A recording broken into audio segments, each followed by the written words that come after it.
We continue on topic on the Venezuelan presidential elections. We again have contact with international analyst Ermelinda Malcotte to go deeper on the importance of this electoral day that Venezuela is experiencing. Welcome again, Ermelinda, too, from the south. Thank you for the invitation. Always our pleasure. Ermelinda, Venezuelans are currently going to the polls, and images are showing a large turnout. Everything is going smoothly according to the authorities. What is the people of Venezuela deciding today? Okay, the sound is not very good, I'm sorry, but people of Venezuela are going to polls today, so they have to vote and they have to decide for the future of Venezuela. It's a very important day. The option, there are several options today, but one of the biggest options is Venezuela going to war with the right wing, or is it going to peace with Nicolás Maduro? Is it going with stability, or is it going with instability? This is the big question that is going to be asked today to the people in that international view we can have about Venezuela. I'm a Belgian observer of the elections, and this is what I see today. So elections are going through the process in a peaceful way today. The polling vote bureau have been open since a few hours, and everything is on place. Technical people are here, and almost 100 of the bureau are open. So people are on the street, are going to the vote since very early on the morning. They have been willing to vote, and so we are with good expectation about a peaceful and process. This election day, we have seen a strong slander campaign against the electoral process in Venezuela. The authorities and many experts have said Venezuela's electoral system is one of the best, if not the best, in the world. You have seen this electoral process. You are seeing it right now there in person. What sets it apart from others in the world? Yes, the process in Venezuela is one of the best in the world. It has been recognized as such since a long time, and not by Chavistas aficionados, but it has been recognized as a very excellent, transparent voting process by the Carter Institute, for example, which is not leftist.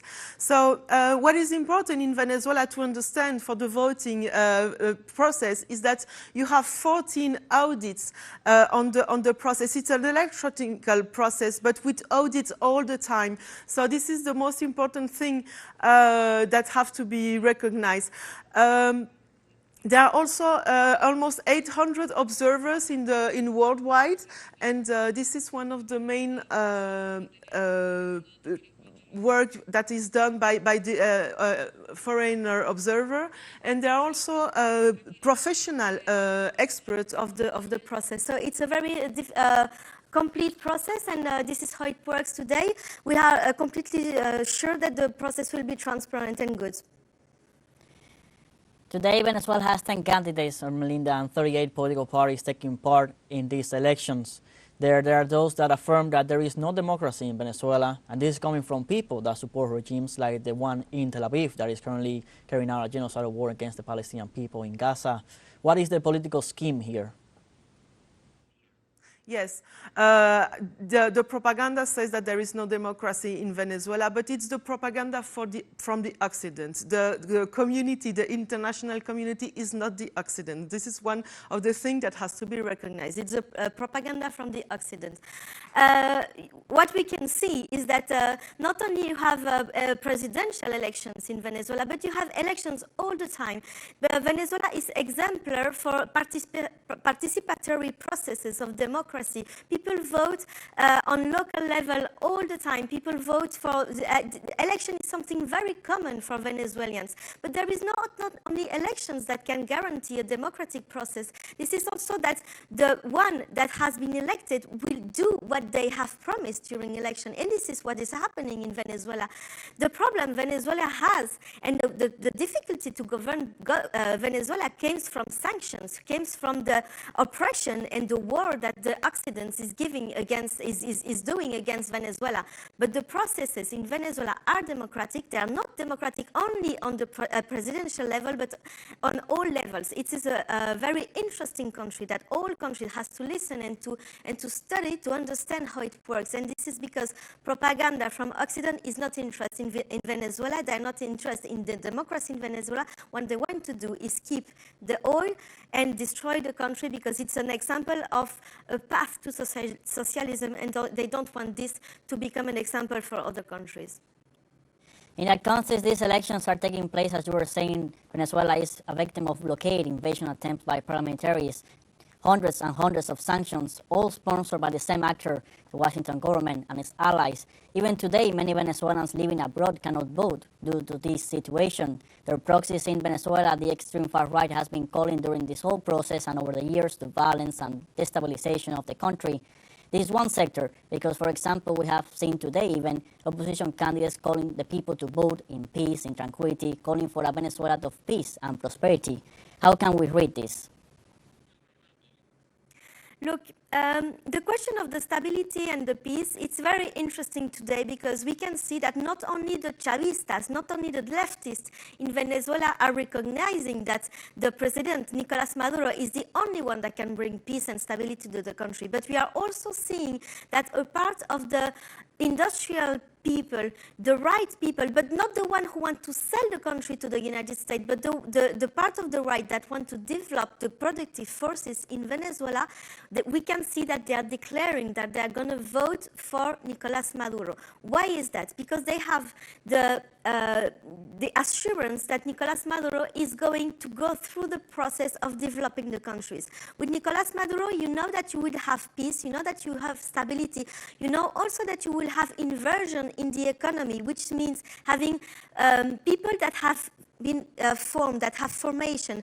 The workers in Venezuela have been received a university formation, scholar formation, and so on. You have good roads. You have a country that works. This is very important, even for the people for the right. This is why we have seen also people in the parliament that are right-wing, but saying that they are calling to vote for Maduro. There was also some mayors in some cities that are from the opposition, but that recognize that Maduro is the best candidate for them, for developing the country. Everybody will benefit from it. So this is the message. And what happened is that the extremist right, like Maria Corina Machado, which is the unofficial candidate, she calls for sanctions, she calls for war, she calls to selling the country to the United States. This is the project they have. One final question, Ermelinda. Venezuela is a key player at the regional and international level. How can this election impact that landscape? So about the international observer of the election, I didn't hear you very well.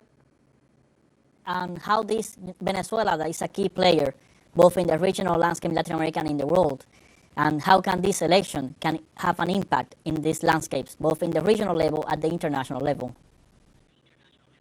Yes, actually, we are seeing today in Venezuela the biggest election in the world.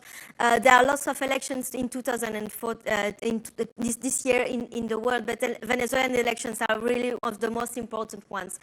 Venezuela, first, is one of the biggest enemies of the United States. So this is very important, because being an enemy of the United States it means that you are doing things that really is not in their interest. Venezuela has a strong anti-imperialist politics, and it's working at the international level for it. So in that way, Venezuela has very good relations with Iran, with Russia, with China, but also with the African countries. For example, in the Sahel, the West Africa, they have excellent relations. There are also in the Latin America, the project of integration that has Venezuela.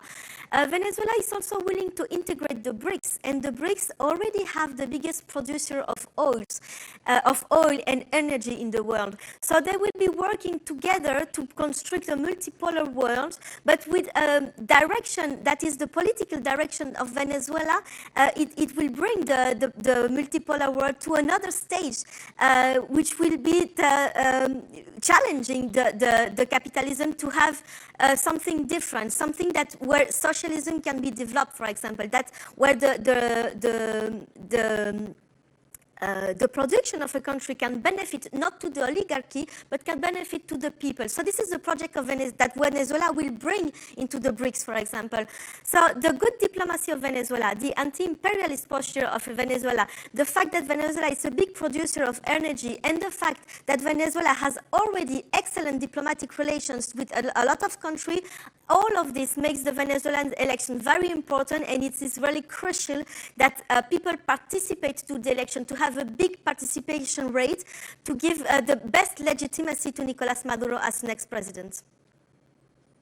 Ermelinda, for your input hearing from the South.